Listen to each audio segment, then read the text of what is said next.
I'm Will Robinson. I've been with the business now for 13 years, so got the battle scars from the logistics side of things now. My job title is Business Solutions Director, so I take care of solution design, helping our retail partners with any problems or any new changes that they want to make within their supply chain, and overcome any challenges that new parts of their business brings, like their omni-channel or their returns or anything that they're currently struggling with. I'll help them out with that. And I'm Caroline Ellis. I'm the Commercial Director at Advanced Supply Chain. Also been with the business for about 13 years. And my background's very much in retail. I was previously a buyer and then had my own business. So I'd like to think I can sympathise and understand the journey that retailers and brands go on when they're trying to get their product from A to B. And I think what we do as a business is very much that consultative sell, understanding and listening to our customers. So we really try and help them with their challenges. And I think one of the things today, and the good thing about having I suppose a Q&A session is really to try and, we were joking about this earlier, use this as a bit of a counselling session, a therapy session where people can actually ask us or talk to us about the challenges, and we can give, I suppose, the benefit of our experience and our understanding on the best way to handle supply chain and how to make those decisions as late as possible. Yeah. Wonderful. Cool. So I'll hand over to you. I know you prepared some overarching topics you wanna sort of hit it off with. I guess just for the audience's interest, we're gonna have something quite interactive. So maybe we'll pause with each topic and offer questions or comments. Right. So the aim really to talk today is around how, as things move through your supply chain, depending on how your supply chain is set up. So if you're a well-established, large operation, you're going to have multiple fulfillment centers. So that gives you an extra complication about where you want that product, be it on inbound, where you want to split that and make sure you've got the right cover over all of those fulfillment centers, or whether it's returns that you're taking from overseas, then you've got to try and make those calls. If you've got a pretty simple supply chain or a single fulfillment center, then you're going to want to think about getting the right product in at the right time. So controlling that supply base, making sure that your suppliers are doing exactly what you need them to do, and making sure that all of those potential hiccups that could happen are not happening, and that your supply chain is predictable, so that you can match the stock to the sales that you want to make. Fantastic. Yeah, and I guess that can, as Will was saying, it really happens throughout the whole supply chain. So whether your challenges are with the stock and the inbound, or whether it's then the return leg. So whether you're dealing with a challenge with the actual returns, and that might be in your domestic market, it might be global. And it's how you handle that. How do you get that stock back on sale as quickly as possible? And I guess what we really would like is to be really interactive and understand what your challenges are. Do you find those challenges getting the stock to market initially, or getting it back on sale, and how do you handle that? What are your challenges? And I guess how can we help answering some of those challenges for you?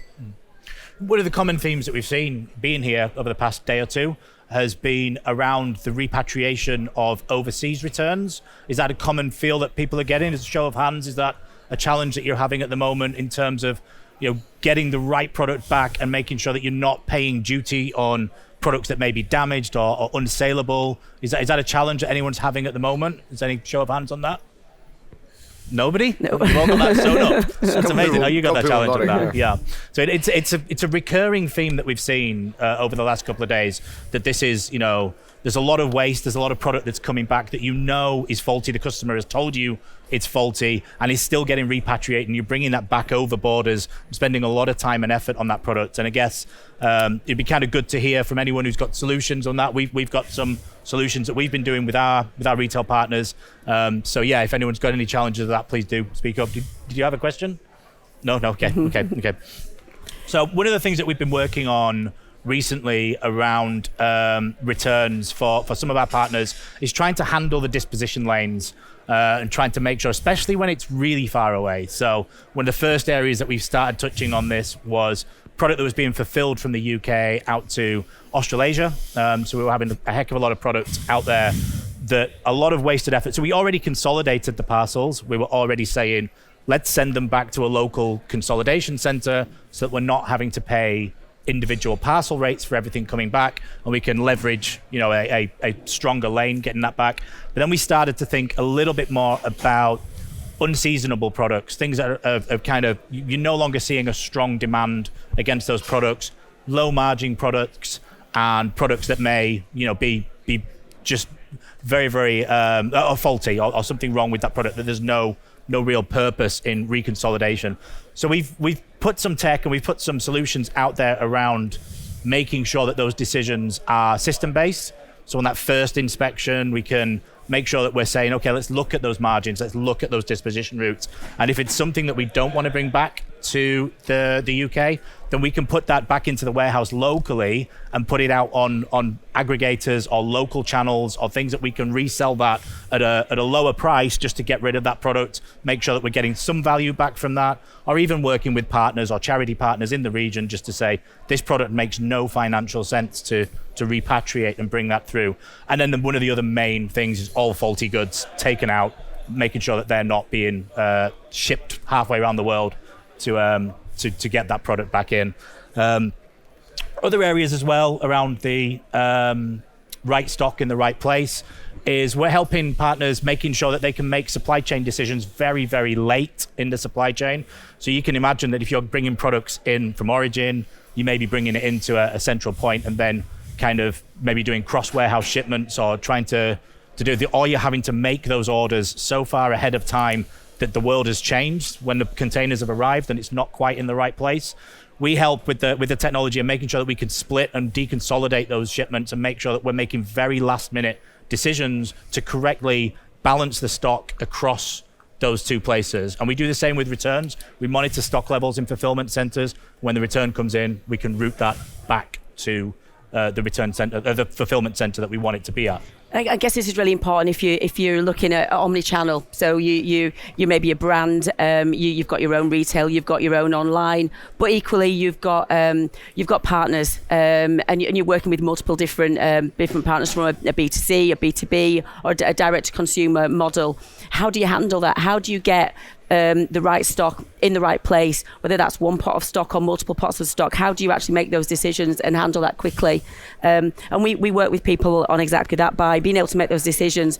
Dynamic routing, for example, if you're shipping product and you want to make those decisions at the last minute, how do you actually handle that?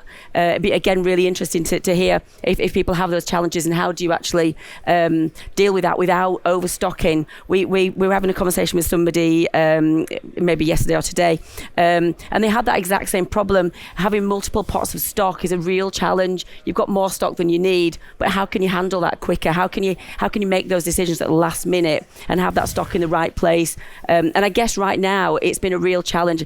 I mean, as we all know, we've gone through a really, really challenging time with freight rates. You're not going to have wanted to have actually shipped and bought that much stock that you are seriously overstocked and spending so much money on freight. So we've been working with people again to make sure we can direct that stock to the right place. Equally, we've been having conversations with people again around the repatriation of stock. Is it right to repatriate all that stock? Is it right to leave it in country and actually use alternative methods of actually selling that product in other markets? Again, what are those challenges that people have got? How do you actually handle that stock and get the maximum profit from that product without having to mark it down or repatriate stock and spend so much time and money bringing that stock back to one single pot of stock? Might be a good time to offer comments or questions to the audience. Anyone want to make a comment around stock management? How do you do it in-house? Do you have any questions? And there you go, sir. Yep. Yeah. We're just going to wait. We have to put these on. Hello? Yeah, it's more of a statement really. I think it's a lot easier if you're like a vertical business and you're controlling your own supply chain. I work for JD Sports, so we're at the behest really of all the brands. So it's great to be able to say we need it to point A, B, C location, but one of our limitations is the brand. Like Adidas, the guy next to me, they'll just point it to one place. Mm-hmm. So how do you deal with this other complexity where actually it's reliant on purchase orders and you're reliant on other suppliers? Sure. I'm really sorry, I was listening to a different, so I really didn't hear very much. To leave it at number one. I heard that, and it's interesting because we have a solution that we're hoping to work with JD on very, very soon. That we're working. So for exact purpose, we have nominated carrier schemes that can do exactly that. So we can normalize the supply that comes in. We can work with your systems. So when it comes to your WMS and where you want that product to go, we can do the compliance checks. So everything that you do with your QC teams in warehouse, we move it back a step upstream. We do all that back further back, and then we'll split that stock to where it needs to go. So you have tier 2 labeling and SSCC labeling. We can keep that SSCC compliant so that when it arrives, really, really simple, vehicle will unload, go in, but you can make a very, very late decision. So you're not having to, even if the brand doesn't have the compliance ability to do that, we can move that decision down the stream so that you're making that much, much later on. And we do that for brands already, and we're currently working on a project with JD to do exactly that. There you go. Were you planted in the audience? I think you got all about 10 quid after this. No worries. We're speaking with Sarah Cunningham, working with Sarah at the moment on that. Excellent. Any other brave souls want to make a comment or have a question? Is everyone here just pretending that your supply chain is absolutely perfect? So, nobody got any challenges, anything that you're saying, like, we've got a problem with this, And it's the afternoon now. You don't really have excuses to be hungover anymore. Well, I've got a question. So in terms of supply chain up and downstream, when it comes to stock and understanding the actual unit itself. I mean, you work across multiple different retailers, but fundamentally it's a data challenge. So when you're talking about that specific technological challenge, what are the unique things that you do from a proprietary perspective compared to potentially your competitors or other third-party software providers? Yeah. So there's quite a few things. So like you say, understanding your products and what's going on. One of the key things that we're going to monitor is high returns rates on specific products, even though they may be in a category. So you're looking for compliance faults, you're looking for stitching faults, you're looking for something in the manufacturing process that has likely gone wrong and trying to find, or it could be a sizing problem or a color on your website that may be mismatching. Artwork on the website is another common problem. You may have the wrong pictures uploaded against a particular product. The shades, the colors, the lighting could be incorrect to what the real product looks like. So we mine that data and we look at what customers are saying when they're returning products to try and push that back upstream and say, hey, what can we learn from here? What can we change? What can we reduce this return rate on? We can also put warnings to customers on websites that will say, just so you're aware, this product sees a very high return rate. You'll have seen it on Amazon where it says this product is experiencing a high return rate. Just double check the descriptions, make sure this is right for you, because nobody really wants to keep buying things just to send them back. It's not a successful route. And the other thing that we will do as well is there's AI models that will sit there that will monitor your purchasing and your return rates and have a look that if you are selecting sizes or you're bracketing sizes on websites, we can start giving you more confidence at the checkout at the product page to say, actually, we think this is the right size for you, which helps people buy with a little bit more confidence so that they're less likely to bracket that stock and set a size larger and a size smaller because they've got that extra confidence factor on the messaging that's there. A lot of it is around it's that consumer journey, because although we are in the business of handling returns and it's one of our core USPs, what we want to be able to do is work with our customers to sort of help prevent some of those as well. So if we can help a customer with their decision making or with that consumer journey, they feel more confident in, as Will says, they feel more confident in that process of purchasing. They'll come back again because actually they trust you as a brand or as a retailer. So it's that information that we can provide. And if we do spot something that is a recurring fault, because we're very data rich, very data heavy, we do mine that data. So if we do see an issue and we do see something that could be a manufacturing or a sizing issue, by providing that information to the retailer, they can actually go and have a look at the product that's actually in inventory and prevent another customer having a poor purchasing journey. Yourself, if you get something and you're buying a size 10 and it doesn't fit you, you don't feel that great. So actually, if we can help that journey for a consumer, absolutely perfect. Fantastic. Again, a lot of discussion around returns and refunds. Clearly, it's been a hot topic. Yep. had another vendor doing some international benchmarking around processing times and so forth. Yep. UK does over-index in terms of time to process refunds around returns. What do you see as, again, the unique data challenges in assisting your retailers to enable them to actually provide that better experience when it comes to refunds? I guess our main thing that we try and do is match the customer's expectation on what they're doing. So customers can do some crazy things. We all know it, we all see it. One of the common things that we see is a customer may declare that they're sending back order 1, 2, 3, 4, and they put in an item from order 1, 2, 3, 5, and they put it in the same parcel without telling you. And in most return centers, what happens there is that they get the first item refunded, they get the email for the refund, and they're sat there querying, why have I only had one thing refunded? So there's a customer contact, we're getting a cost to the retailer to do that. So what our system will do is we will handle that return, and we will handle the second item, and we will automatically search the customer's order history to match that up, and it's instantly done so that single email goes to the customer and says, hey, here's your refund for your 2 items.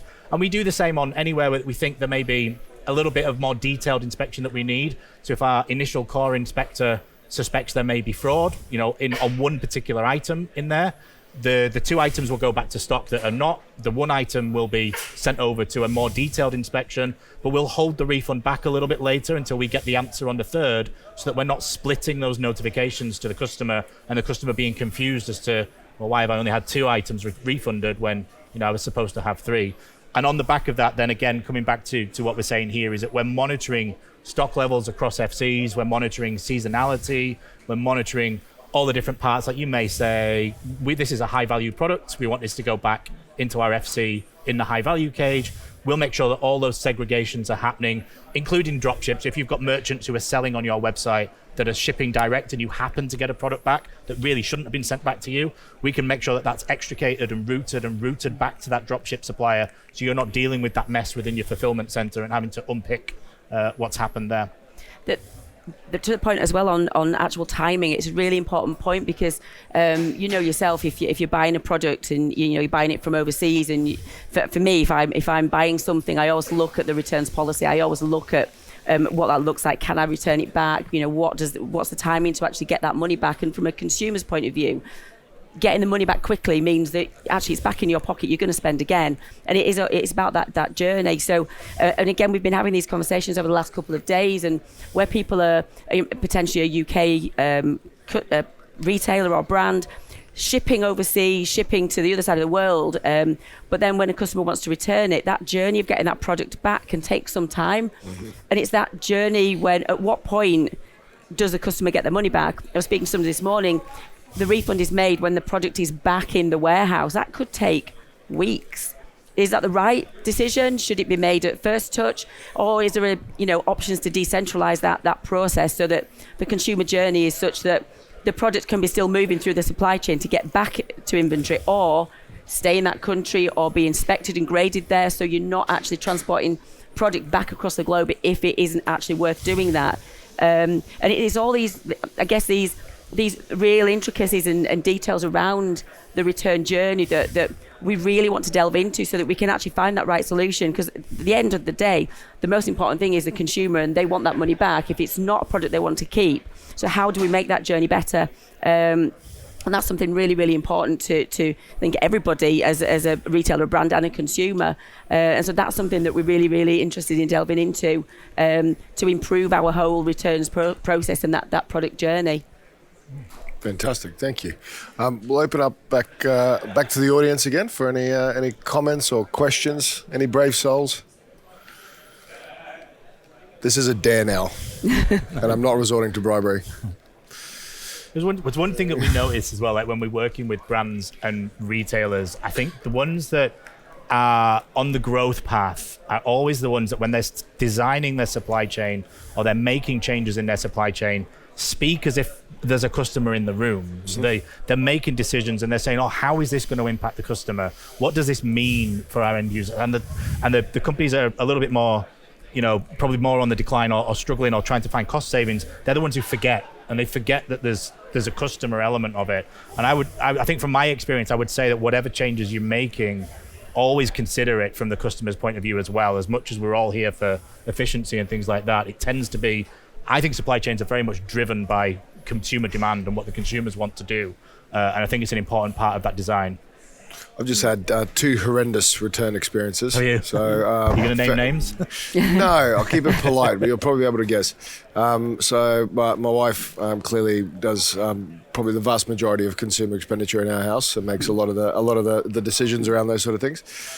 Consumer electronics brand via a third party retailer, within warranty, had a fault. Clearly, we're in another country.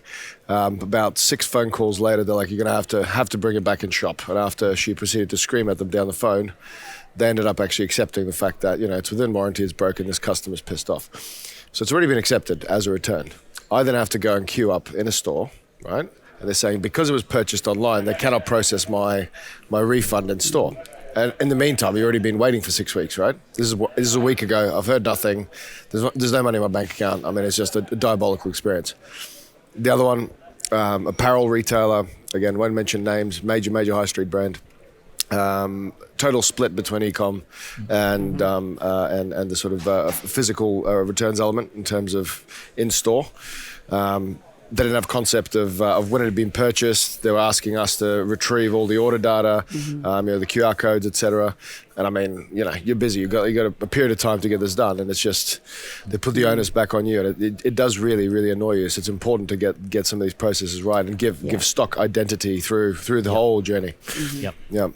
There are some really good examples of that, and I guess this is a real challenge for those retailers that have in-store and online sales, and also have marketplace, so they have all the brands that they sell that they either maybe do take ownership of or they don't take ownership of, and it's actually just a platform that the other brands use to actually sell on, and that whole journey is really, really difficult. We're working with some retailers now to try and assist with that. So somebody will buy something online that's an online only item, but they want to return it in store because I bought it from that retailer, I want to take it back, and I really don't care whether it's online or an in-store purchase.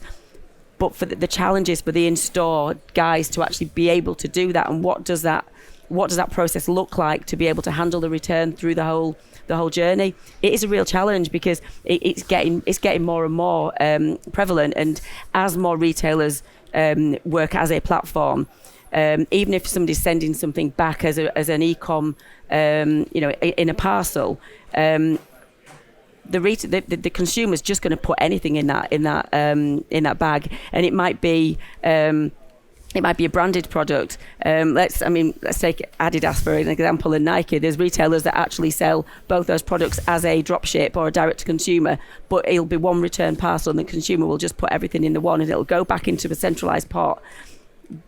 What do you do with that stock? What do you do with that situation? We do this for quite a few retailers as well. So we've seen retailers try and leverage. So they'll stock that product, but they'll also, when they're out of stock, call it from the supplier directly, and the supplier will drop fulfill that.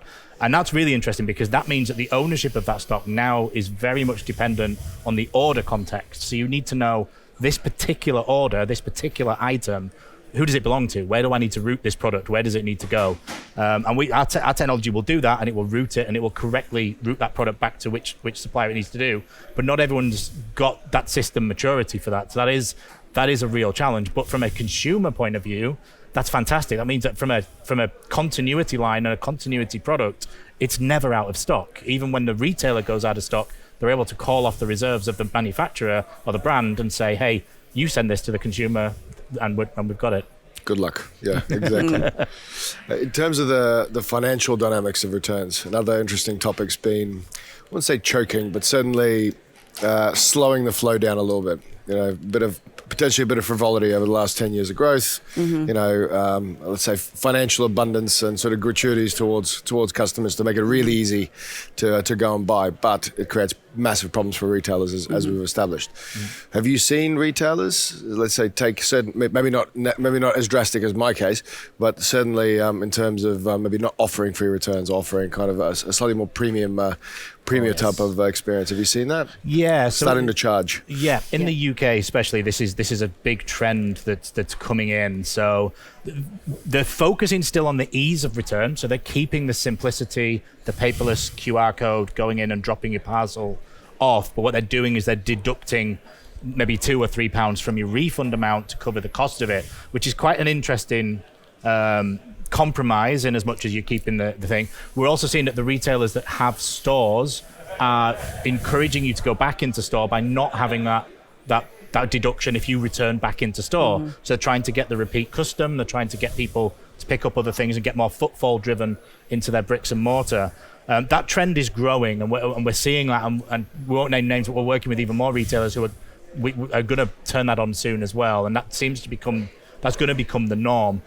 And consumer behaviours in the UK I think are a little bit unique. So in the UK, for example, you have people really detest the idea of paying for delivery. So even though it's for the consumer, it's worse because all the delivery charges are now baked into a single unit price. So if you buy 2 or 3 things from that website, you're paying for 3 times the postage, really, effectively. Consumers just, they hate it. They're turned off by it. If they get to a checkout and there's a delivery charge, the abandonment rates on carts are just really, really high. And I think with returns, the only way that this is gaining traction in the UK because of that inability to want to deal with that is that all of the retailers have kind of moved at the same time. So this is now becoming a critical mass, and so many places that people are buying from are converging on the time to do the paid returns piece. We had a conversation recently with a retailer who they did a bit of a trial on paid returns, and they really didn't think that the charge that they were going to apply was going to have such an impact, and they really did see an impact on it. So they had to think again. Do you want to try and discourage people from returning, or do you want to really try and maximise those sales? And again, that retailer is one that wants to encourage people to return into store. They've got bricks and mortar still, so they actually want to encourage that because they do want that footfall, and they believe that somebody going back into store and returning something there means that they will purchase something else. They want to keep it within the retailer itself. It's a really big debate right now. I know personally I don't like paying for returns, but I'm one that brackets as well. So but yeah, it is a real debate. You've got some big retailers, Inditex, Zara. They started the charges, and then a lot of other people followed.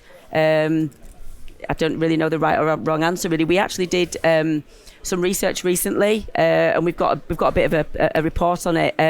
So if anybody does want to share, we can share the findings on that. It's some really good stats on both consumers and retailers, and what the findings were. Some research we did a couple of years ago, actually, around the demographics and the type of returning.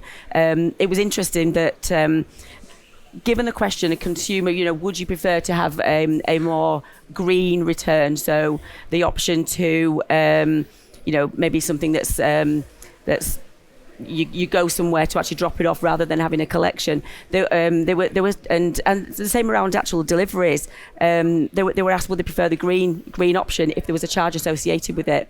And first answer, yes, they would prefer to be more green, but actually if there was a charge, absolutely no way. They really don't want to pay. The consumer doesn't want to pay. So it's, I guess there's a bit of education, I suppose, and a bit of a few other options around how we handle it. But it's certainly an interesting debate. I don't think it's going to go away anytime soon. No, probably not. Probably not. And you made an interesting comment earlier, Carolyn, regarding the balancing of cash flows within retail. When so much money stuck in stock, or invested in stock, poor stock management can clearly have huge P&L impact on a retailer. So what do you do with a retailer, like at a very, very top line, in terms of optimizing their supply chain efficiencies to improve the bottom line? Yeah, I guess one of the things that Will was talking about before is speed to market is so important. Even back to the point with getting product on sale really quickly. if we can take anything upstream to actually make product fully compliant, and so it can get on sale as quickly as possible, it absolutely will maximize sales. So everything from checking all those details, so whatever the consumer's going to see on the website, if we can check that detail, whether that be, what's the reason for somebody to want to send something back or not, is it actually a dry clean only and it says 30-degree wash, on the website, things like that. We can check all of that detail. We can check it's compliant. We can check that the product is right, the images are all right. We can put the SSCC labels on. So the minute it gets to a warehouse or a DC, it can go straight on sale. The minute it's scanned, it's on sale quickly. You're just getting that product, out there, because actually, if you are a retailer that's dealing with a brand and that brand's on sale somewhere else, if the consumer can't buy it with you, they'll buy it somewhere else. If they want that particular trainer, they can get it in multiple places. So actually, speed to market is really, really important, and that's one of the things we do with our nominated carrier scheme. Particularly, we're collecting stock, we're doing the compliance checks, we're putting the SSCC labels, and we're delivering it into retailers. And we're literally doing that. The booking can be today, we're picking it up tomorrow, and we're delivering it in the day after. It's as quick as that. And then the return element. Handling those returns, getting that back to us, and we're literally receiving a parcel, we're opening it, we're inspecting it, we're grading it, and it's back in perfect packaging with labelling on within 24 hours, and then that's back into the retailer the following day.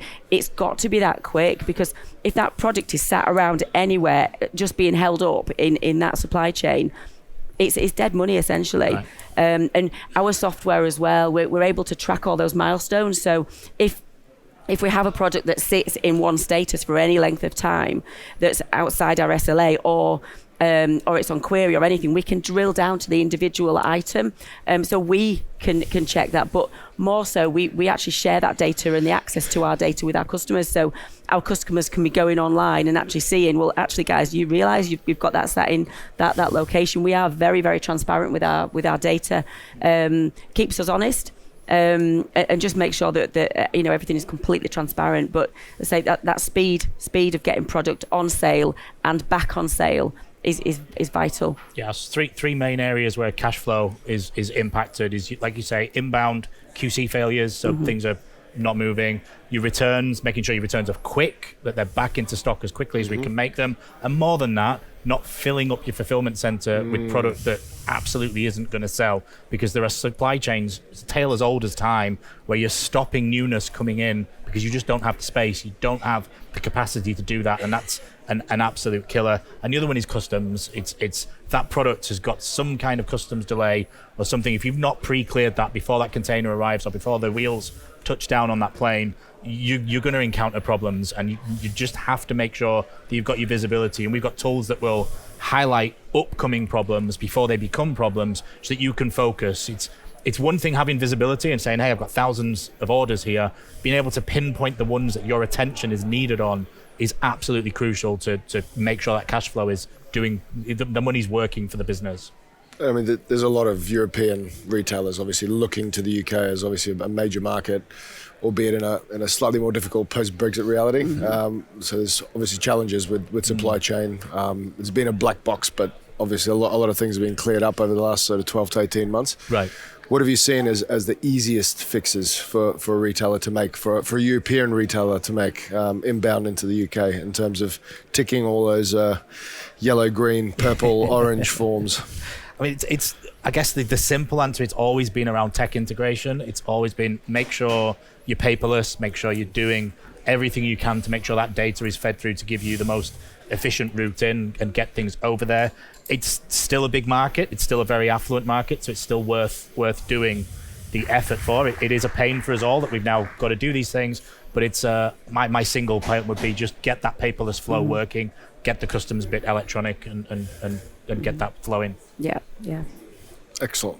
Right, we've got 5 minutes left. I know it's been an exciting session. We can see lots of happy, entertained faces in the audience, which we're really pleased about. We've got time for one more question, and this is now an official dare. You'll be the hero of this session. You'll be a hero amongst your peers if you make a comment or make a question of any sort. Any takers? It's been an interesting topic. There you go. Thank you very much. Hi, thanks for sharing so far.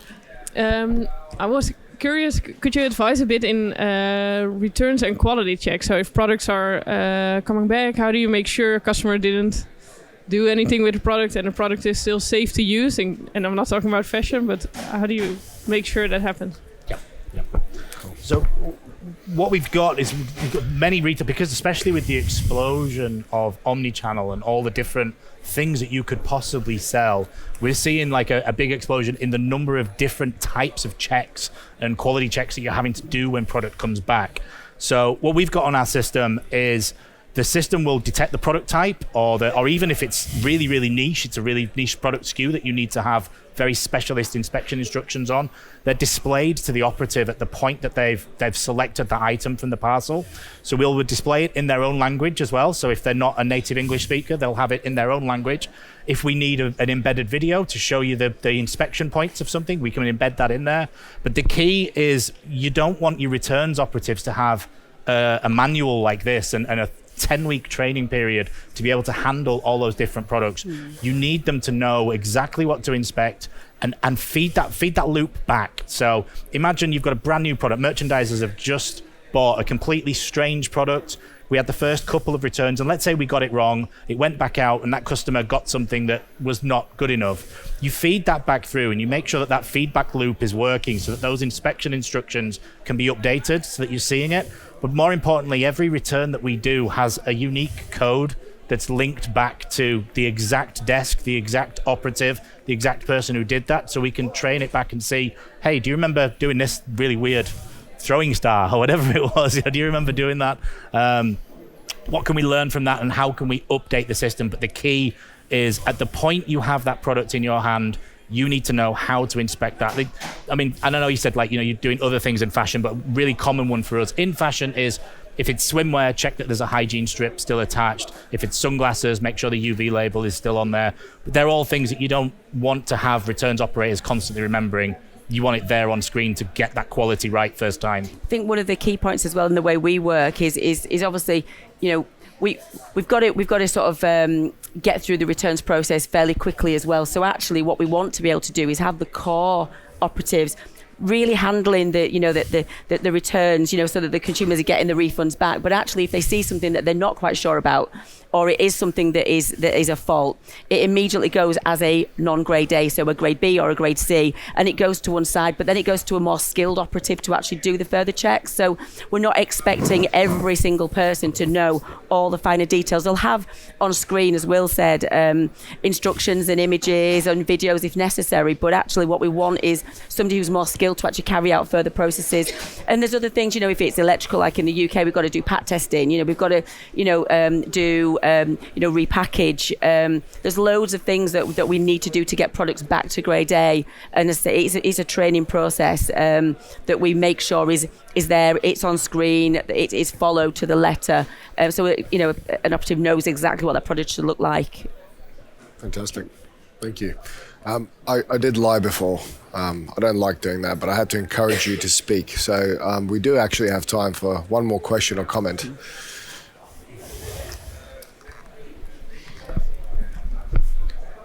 So if you return a product, right? Two products, the same SKU, different type of damages. You want to book that into your system. How do you then know which product has what kind of damage, and how do you differentiate that in your system while it's one and the same product number? Yep. So what you'd see in that is you'd see the orders on screen, and you've got one line for the SKU, but you've got quantity 2 on that. You would book in each item separately. So you would say, right, I've got one of these. I press the grade B button, and I have a screen that tells me, what faults do you want to select from? So you'll select the faults. The system at this point prints off a unique tag ID that goes onto that single unit, that's unique to that single unit, that stores the faults from that. That will then be process controlled as it goes through the warehouse. And we do 2 major things in that. The first thing that we're going to do is we have an economic cost for every rectification task that we need to do. So if it needs an electrical test, if it needs sewing, steaming, any of those things. We have a cost behind each one of those operations. We also have the feed from the retailer to say, this is the current selling price of this product. And we then calculate whether it's economically viable to recover that product. And if it's not, we tell the operator, don't bother trying. This is just going to go straight out to jobber. The other thing we will then do is that we will control the flow through the facility. So if it needs to go to a specialist to do the pat test, that will go to that desk. It will be tracked within the tote, goes to the desk, and then moved through all the different steps in the order that it needs to be done. And we track the productivities of each person as it goes through there. But back to the original question, every single unit, like when you've got different faults against it, will have an ID on there, a tag ID that says, that's this.